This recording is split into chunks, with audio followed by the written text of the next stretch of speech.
Tonight, we're here to chat with Birmingham Police Chief A.C. Roper about what the community can do to help them fight crime. Chief Roper, thank you for joining us today. Thanks for having us. We know you like to bring in a couple of the folks you're looking for. Absolutely. So we have two that we're highlighting today, and the first is Mr. Carl Johnson. He's 50 years of age.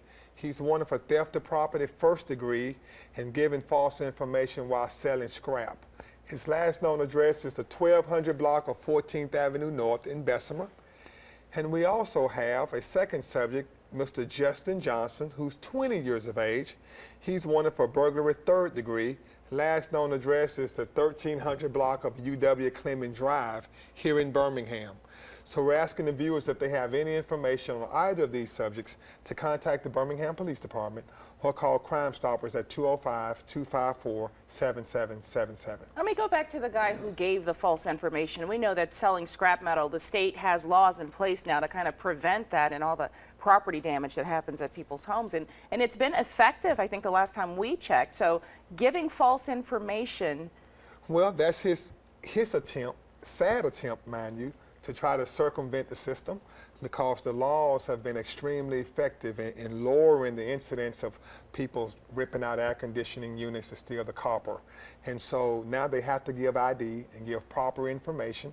And so he tried to circumvent that by giving false information, but our detectives were still able to identify him, and now we have a warrant for his arrest. So if you recognize him, give police a call, 254-7777. 4th of July coming up this Friday. Certainly lots of people like to watch the fireworks, but some people like to set off their own fireworks. Yes, and of course it's against the law to use the fireworks in the city limits, but that's not our number one priority. Our number one priority would be people who are firing their firearms and shooting their guns in celebration. And we would just like to remind them that every bullet they send up in the air has to come down somewhere.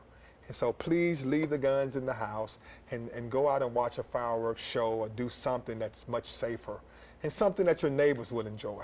And this will be my last question. We had a story in our newscast last night where they are putting up the barrier on 2059 at Arkadelphia Road, where they had a horrible accident a few weeks ago.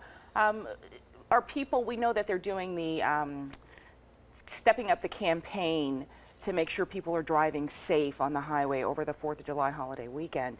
For you guys, any specific message to people? Well, number one is be as safe as you can. And that means two things. That means, number one, slowing the speed down. Too many people are speeding on the roadways, and wear the seatbelt. As you look around, you see people who are dying in these accidents because they're ejected from the vehicle. And the human body is not designed to hit the pavement at 70 miles an hour. And so wearing that seatbelt can make all of the difference. I remember going to an accident scene once when I was investigating accidents full time, where the husband died, he was ejected. The wife lived, she was wearing a seatbelt, and she had very minor injuries. And so wearing that seatbelt is extremely important in slowing down that speed. There's going to be a lot of people on the roadway for the holidays, and so we have to drive defensively and not assume anything. Awesome. Thank you, Chief Roper. Anything you want to add? No, thanks for having us. We'll be back next Tuesday to chat with Birmingham Police Chief A.C. Roper about what the community can do to help police fight crime.